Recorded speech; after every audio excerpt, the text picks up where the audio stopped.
Okay, so to wrap up this section of videos on absolute value equations, I wanted to do a couple of problems to show you, some weird edge cases and give reference when you're doing homework so you can look back to see how you might solve some of these. The first one is an edge case. It's weird because you will only have one solution, and it's when an absolute value is equal to 0. And I'm going to set up both equations regardless to show, just kind of, to put your mind at ease if you felt weird about it.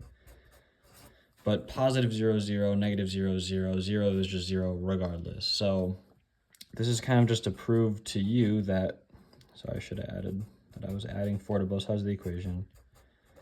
But to show that regardless, you're going to get x equals 4. So that's only one answer. And that makes sense because we want to find a value of x that, given the absolute value, it's going to be a distance of 0 away from 0. And you can only be a distance of 0 away from 0 or on top of 0 for one value. It can't go in the positive and negative direction because it's directly at 0. So there's only going to be one x value when you're setting equal to 0. And so that's what you do when you have that case scenario. Now the next one is one that I feel would often trip up people, at least from when I would tutor and whatnot. And that's when you have a negative multiplied by your absolute value and it's equal to a negative. I know in the last video, step 1 was, can it be solved? And I kind of just said that, you check if it's equal to a positive or negative and you evaluate it based on that.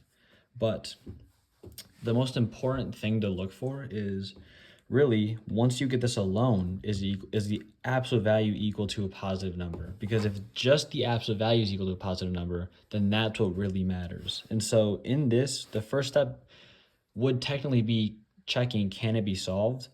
But you would have to use your intuition to say, yes, it can. Because if you divide, which you're going to have to do, -2 from both sides of the equation, the negatives cancel out and you do get absolute values equal to a positive. So I'm going to do that to show you and not talk ahead too much. But this will give you that once you divide by -2, anything divided by itself is 1, and 1 times this is just itself. So you have x plus 3 equals 2, and again, 8 divided by 2 is 4, and a negative divided by a negative cancels the negatives, and you get a positive, so you get 4.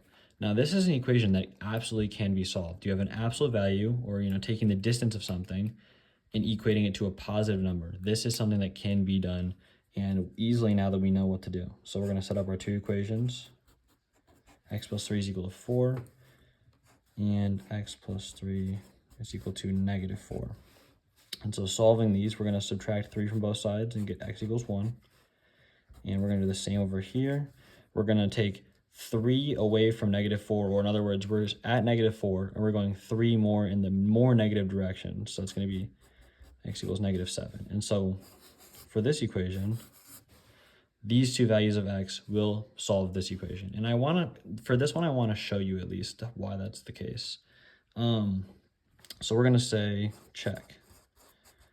Because sometimes you get an answer, but you can always check if it's right, because maybe you made a mistake somewhere and you want to check. This is something you can always do. So let's just check one of our answers. Let's check x equals 1. So let's do -2 times the absolute value of, now we're going to say 1 plus 3 is equal to -8. Now, when we do this, this will be -2. We're going to say 1 plus 3 is 4 times the absolute value of 4 equal to -8. And so the next step would be taking the absolute value of 4 is just 4. So -2 times the absolute value of 4 is going to become -2 times just 4. The absolute value of 4 is 4. And that's equal to -8. And so the last step would be to multiply these two. -2 times 4 is -8. And so the left-hand side of the equation equals the right-hand side of the equation, and we know that that is correct. And you can trust me when I say this answer is also correct, but I would say if you want to check, I would absolutely do so. Moving on though, I'm going to skip one of them for now because we touched in the last video. Maybe I'll go back to it. But for now, we'll solve 1/2 times the absolute value of 2x plus 3 equals 8. And so with this equation, again, can it be solved? Well, we don't have the absolute value alone, but we know that we're going to have to multiply a positive number by a positive number to get it alone, and that'll still be positive. So we're going to say, yes, it can be solved. Let's do that. Running out of room, so I'll go over here. We're going to multiply both sides of the equation by 2. So we'll say, wrap this whole thing in parentheses. That means multiplying this side by 2 and multiplying this side by 2. We multiply this by 2 because then 2 over 2 is 1, and then we just have this. 1 times this is just this. So that's going to give us just the absolute value over here. And then 2 times 8 is going to be 16. Now, we have just the absolute value alone, so we set up our two equations. 2x plus 3 is equal to 16, and we'll just do that for neatness. Negative 16. Okay, cool. Now the next step is just to solve our equations as we would regularly to solve for x, and then we're done. So we get subtract 3 from both sides of both equations to get 2x is equal to 13 in this one, and 2x is equal to negative 19. Again, we're in the negative and we're going more in the negative. And then just to finish solving, we have to divide both sides by 2 to get this to be a 1x. So it's going to be 13 halves and negative 19 halves for our answers.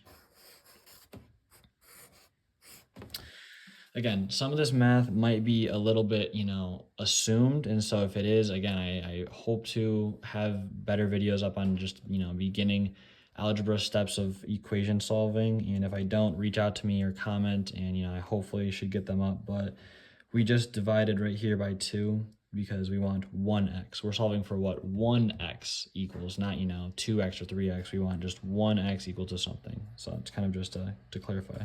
And then this is a 2. Yeah, so that's a few different problems that you might be able to encounter, but no matter how complex it is, no matter if there's things inside the absolute value bar, along with things multiplied and things added or subtracted, it's all going to be the same process. It's the same steps every time. And so if you stick to that and do, correct arithmetic, then you should be all set.